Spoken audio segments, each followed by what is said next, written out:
Hey everybody, how's it going? This is Darrin with GuitarControl.com bringing you this video lesson. Today I want to show you how to play a classic Randy Rhoads riff. This is the intro riff from the song Crazy Train. So this is like a very iconic riff that you play this and people will stop and listen. They'll everybody knows this riff, everybody's heard it. Even if they don't even know what it is, they've heard it because it's been used in so much in TV and movies and advertising and all kinds of stuff. So everybody's heard this riff. So what's cool about this riff is that it's also a great exercise for alternate picking. So when you're playing this, that's what we're going to go over. We're going to look at your picking hand too and how you play it. Now it could be completely played with just downstrokes, but it's just not very efficient to play it that way. So we're going to work with it with alternate picking, so that way you're not only learning a cool riff, but you're also developing that skill. So let's get close up and take a look. Alright, so first let's just look at the notes that we're going to be playing with our fretting hand here.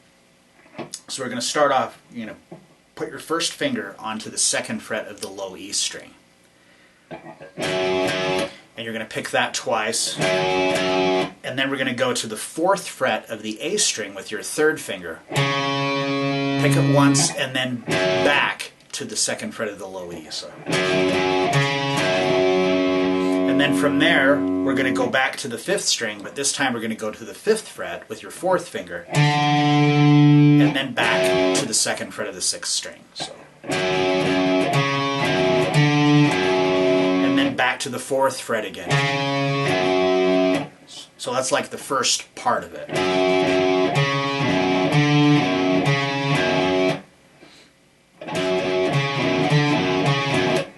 Okay, and then from there, we're going to move our first finger to the second fret of the A string, and then the A string open, and then to the fourth fret of the low E, and then back to the open fifth string. Then back to the second fret of the fifth string, open, back to the fourth fret of the low E, and then the open.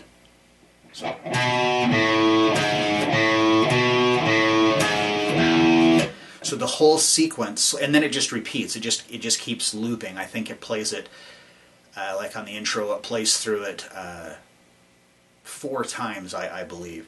But what you're going to want to do when you're practicing, and after we go over what you're going to do with your picking hand, is that you just want to play it. Just keep repeating it, and you'll not only get better at the riff, but like I said, it's a great alternate picking exercise. So if I already did not say it before, make sure you click on the link down below so that way you can get the tabs and you can follow along.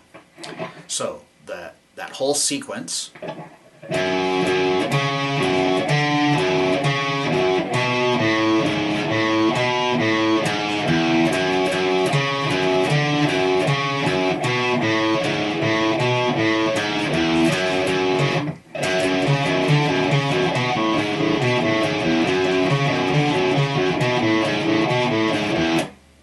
Alright, so now let's take a look at what we're doing with our picking hand.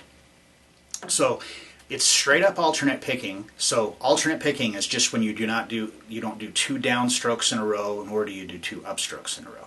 Now this does not mean that you have to play everything that you play like that.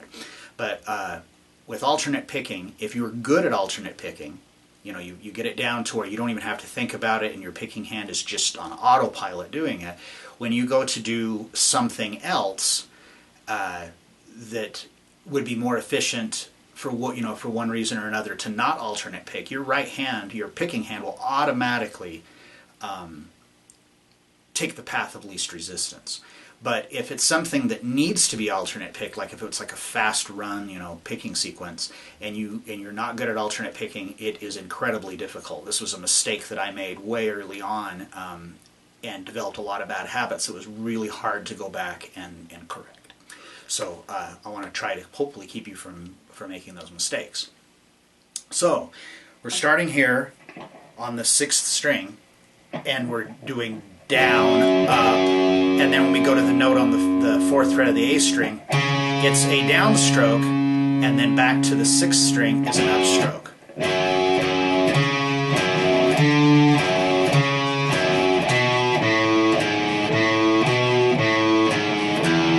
So if you can see there, I'm not doing any, I'm not doing 2 downs in a row or 2 ups in a row. It's just straight down, up, down, up, down, up, down, up. And if you do it correctly, they'll always be the same. This note will, the first note will always be a down, and the second note will always be an up, and so on and so forth.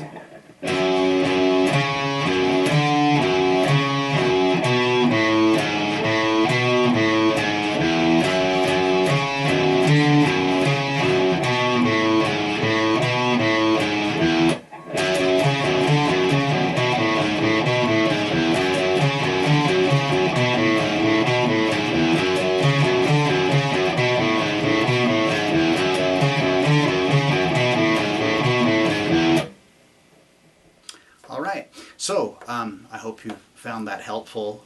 Like I said, it's a cool riff, very iconic, but it's not just about that riff. It's about, you know, developing, you know, independence with your fingers. You're using, you know, your fourth finger especially. A lot of people try to avoid using that, and you really should use it. I mean, it's incredibly beneficial. All right, so that is all I've got for you today. Thanks for watching, and have a great day.